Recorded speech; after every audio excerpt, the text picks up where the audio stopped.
Hi hello friends, welcome back to our channel talks with Banu. ఈరోజైతే నేను morning time ఎటువంటి హడావిడి లేకుండా సింపుల్గా చేసుకునే ఇంకొక సరికొత్త లంచ్ బాక్స్ రెసిపీతో అయితే మీ ముందుకు వచ్చేసాను. అదేంటి అనుకుంటున్నారా? Carrot rice. ఇప్పుడైతే ఈ క్యారెట్ రైస్ని చాలా ఈజీ మెథడ్లో ఎటువంటి హడావిడి లేకుండా ఎలా చేసుకోవాలో చూసేద్దాం వచ్చేయండి. దీనికోసం అయితే మనం ముందుగా క్యారెట్, పచ్చి కొబ్బరిని తురిమి పెట్టుకోవాలి.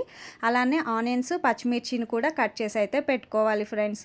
చూస్తున్నారు కదా, ముందుగా స్టవ్ వెలిగించి ఒక కడాయి అయితే పెట్టుకుంటాను. ఆ కడాయి హీట్ ఎక్కిన తర్వాత దానిలోనికి మనకి రైస్కి సరిపడినంత నాకైతే ఒక 4 to 5 టేబుల్ స్పూన్స్ ఆయిల్ అయితే పట్టింది. ఇలా ఆయిల్ అయితే వేసేసుకొని ఆయిల్ హీట్ అయిన తర్వాత దీనిలోనికి ఒక 2 ఇలాచి, ఒక 4 లవంగాలు, 2 దాల్చిన చెక్క ముక్కలు, ఒక బిర్యానీ ఆకు, అలానే కొన్ని జీడిపప్పు పలుకులను అయితే వేసుకొని బాగా ఫ్రై అయితే చేసుకోవాలి.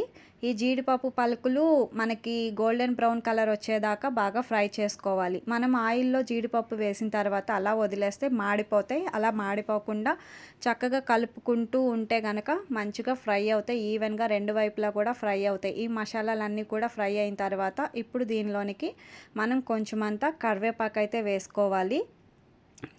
తర్వాత ముందుగానే కట్ చేసి పెట్టుకున్నటువంటి గ్రీన్ చిల్లీస్ వేసుకొని అందులోనే ఉల్లిపాయ తరుగు కూడా వేసేసుకుంటున్నాను. ఈ ఉల్లిపాయ ముక్కలు కూడా బాగా ఆయిల్లో అయితే ఫ్రై చేసుకోవాలి. ఈ ఆనియన్స్ని మనం బాగా గోల్డెన్ బ్రౌన్ కలర్ వచ్చేలాగా అయితే ఫ్రై అయితే చేయాల్సిన అవసరం లేదు.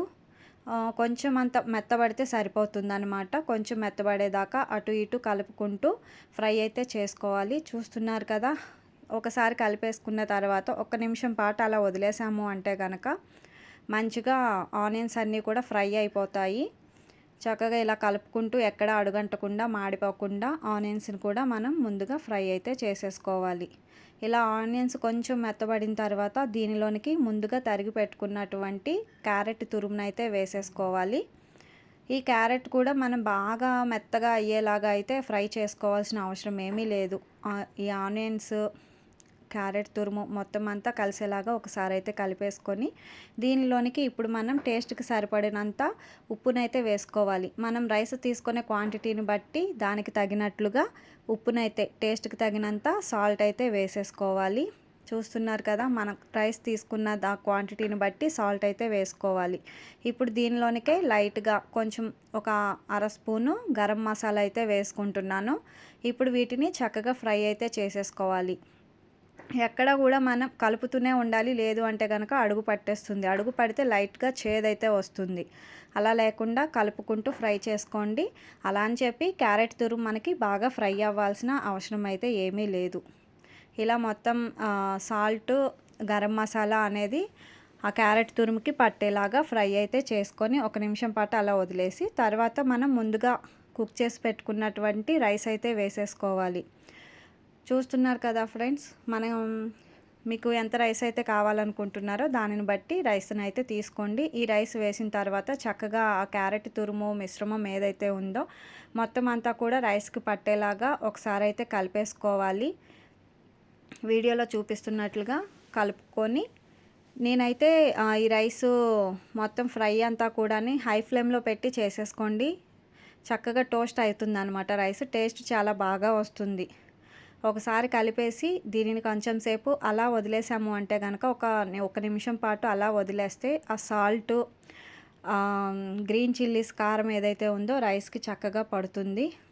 చూసారు కదా, ఇలా ఒకసారి కలిపేసి పెట్టుకొని మళ్ళీ ఒకసారి కలుపుతూ ఉంటే కనుక మనకి ఎక్కడ అడుగైతే అంటుకోకుండా మన రైస్ అయితే రెడీ అవుతుంది. ఇప్పుడు దీనిలోనికి మనం ముందుగా తరిగి పెట్టుకున్నటువంటి కొబ్బరి తురుమునైతే వేసేసుకొని దీనిలోనికే నేను ఒక 1.5 స్పూను నెయ్యినైతే వేస్తున్నాను. చూసారు కదా, ఈ నెయ్యి వల్లనే మనకి క్యారెట్ రైస్ అయితే చాలా అంటే చాలా ఎమ్మి టేస్ట్ అయితే వస్తుంది. ఇప్పుడు ఈ కొబ్బరి తురుము, నెయ్యి కూడా రైస్లోనికి కలిసేలాగా చక్కగా కలుపుకుంటూ ఫ్రై అయితే చేసుకోవాలి.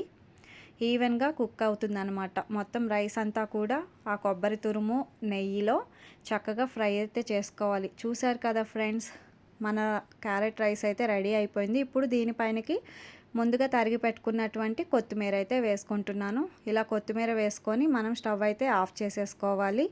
ఇంతే ఫ్రెండ్స్, చాలా ఈజీగా ఎటువంటి హడావిడి లేకోకుండా మార్నింగ్ టైం మనం క్యారెట్, కొబ్బరి ముందుగా తరిగి పెట్టుకుంటే చాలు. మొత్తం చాలా సింపుల్ పద్ధతిలో 5 మినిట్స్‌లో రెడీ చేసుకొని లంచ్ బాక్స్ అయితే పెట్టేయొచ్చు పిల్లలకి. ఒకసారి మీరు కూడా ఈ రెసిపీనైతే ట్రై చేయండి. చాలా అంటే చాలా యమ్మీగా ఉంటుంది. ఎలా వచ్చిందనేది కామెంట్ చేయండి. ఈ వీడియో మీకు నచ్చినట్లయితే లైక్ చేయండి, కామెంట్ చేయండి, ఛానల్‌ని సబ్ చేసుకొని సపోర్ట్ చేయండి.